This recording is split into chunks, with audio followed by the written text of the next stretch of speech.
بسم اللہ الرحمن الرحیم۔ آج کی اس اہم ترین وضاحتی نشست میں ہم روحانیت کے ایک بڑے ہی خاص بلکہ یوں کہیے کہ تھوڑے حساس موضوع پر بات کرنے والے ہیں۔ یہ ساری گفتگو اسپرچول یونیورسٹی پاکستان کے زیر انتظام معروف صوفی دانشور حضرت جی تابش کمال کے ایک نہایت ہی شاندار تصنیف سخن سرا سے لی گئی ہے۔ ہم اس کتاب کی روشنی میں ایک ایسی چیز کو سمجھنے کی کوشش کریں گے جو روحانیت کی تلاش میں نکلنے والے ہر انسان کے ذہن میں کبھی نہ کبھی ضرور آتی ہے۔ یہ نشست ہمیں بتائے گی کہ اصل تصوف کیا ہے اور آج کل جو ظاہری رویے ہم دیکھتے ہیں ان کی حقیقت کیا ہے۔ تو چلیں شروع کرتے ہیں۔ اب ذرا سیدھا اس بنیادی سوال کی طرف آتے ہیں جو سخن سرا کے صفحہ نمبر 92 پر بڑی صراحت سے پوچھا گیا ہے۔ سوال یہ ہے کہ آج کل مزارات پر جو کچھ بھی ہو رہا ہے کیا اس کا واقعی تصوف کی اصل روح سے کوئی تعلق ہے؟ ذرا سوچئے، ہم اکثر دیکھتے ہیں کہ جب لوگ روحانی سکون کی تلاش میں مزارات کا رخ کرتے ہیں تو وہاں انہیں ایک عجیب سا تہوار، دھمال اور بے تحاشا شور و غل ملتا ہے۔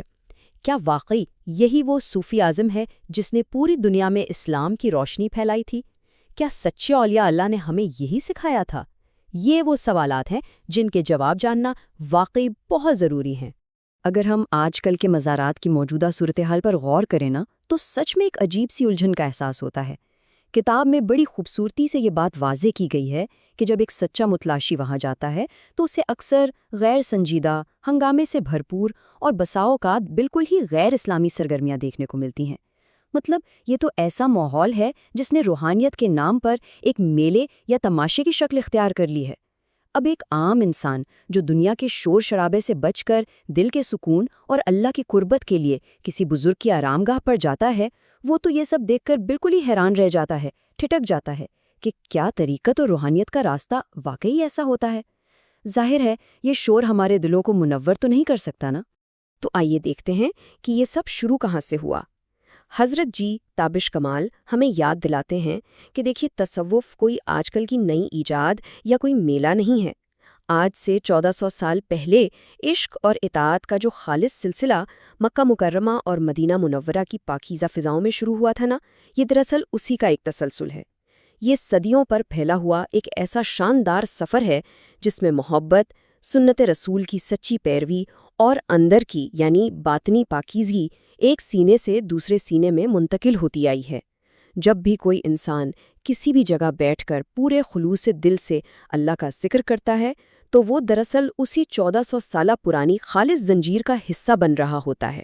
اور یہ بات بہت ہی شاندار طریقے سے واضح کرتی ہے کہ تاریخ اسلام کے جتنے بھی عظیم صوفیہ گزرے ہیں وہ محض کوئی کرشمے یا جادو دکھانے والے لوگ نہیں تھے، بلکہ وہ علم اور عمل کا ایک انتہائی خوبصورت امتزاج تھے۔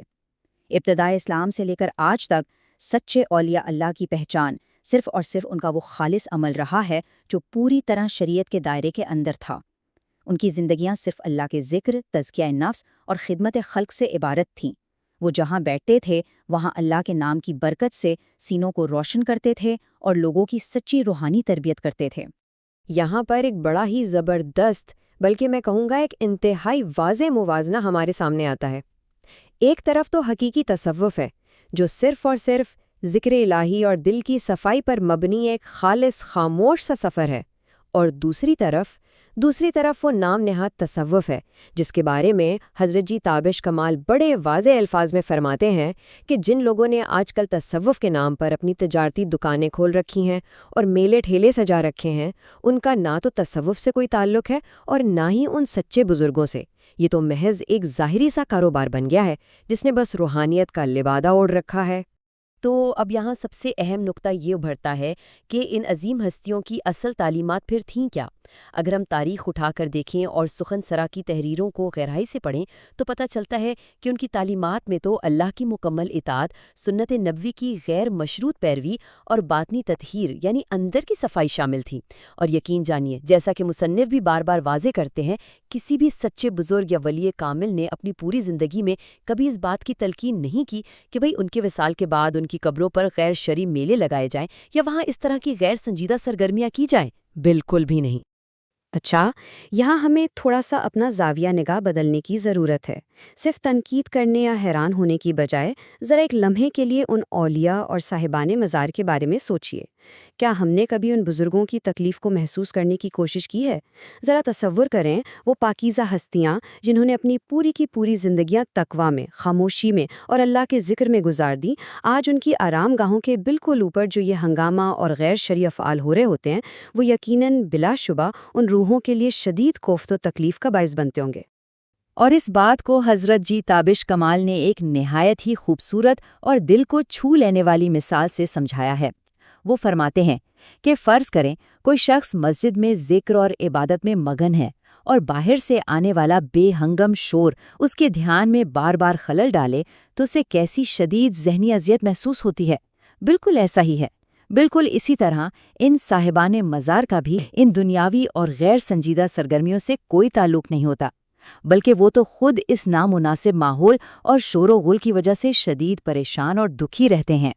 یہ مثال دراصل اس پوری حقیقت کو ہمارے سامنے کھول کر رکھ دیتی ہے کہ بزرگان دین کا جو اصل پیغام تھا نا، وہ اس آج کل کے شور و غل میں کہیں بری طرح کھو گیا ہے۔ آج اگر ہم ان کا حقیقی ورثہ تلاش کرنا چاہتے ہیں تو سچی بات ہے، ہمیں اس ظاہری تماشے سے اپنی نظریں ہٹانی پڑیں گی۔ یہ بزرگان دین ان میلوں اور خرافات کی سرپرستی بالکل نہیں کرتے۔ ان کا پیغام تو خاموشی کے ساتھ بڑی عاجزی سے اپنے رب کو پہچاننے کا پیغام ہے۔ جو شخص بھی ان کا سچا عقیدت مند ہے، اسے چاہیے کہ وہ ان کی پاکیزہ زندگیوں کا مطالعہ کرے، نہ کہ مزارات پر ہونے والے ان رسوم اور رواج کا اندھا پیروکار بن جائے۔ تو پھر سوال یہ پیدا ہوتا ہے کہ ایک سچے سالک کے لیے آگے کا راستہ کیا ہونا چاہیے؟ چلیں اس پر بات کرتے ہیں۔ کتاب کی روشنی میں 3 بڑے ہی واضح قدم ہمارے سامنے آتے ہیں۔ پہلا قدم، ایک سچا اور خالص روحانی تعلق تلاش کرنا جو ہر طرح کے ظاہری دکھاوے سے بالکل پاک ہو۔ دوسرا قدم، خود کو خالص ذکر الہی میں مشغول کرنا، یعنی ایسا ذکر جو اندر کو باطن کو روشن کر دے۔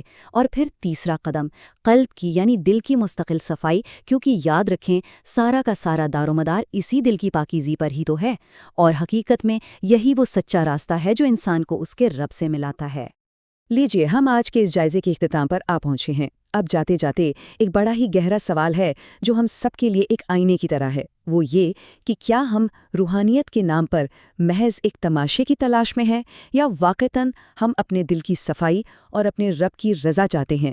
کیونکہ حقیقی تصوف کوئی ہنگامہ یا میلہ نہیں ہے، بلکہ یہ تو ایک خاموش، پرسکون اور نہایت ہی خوبصورت باطنی سفر ہے۔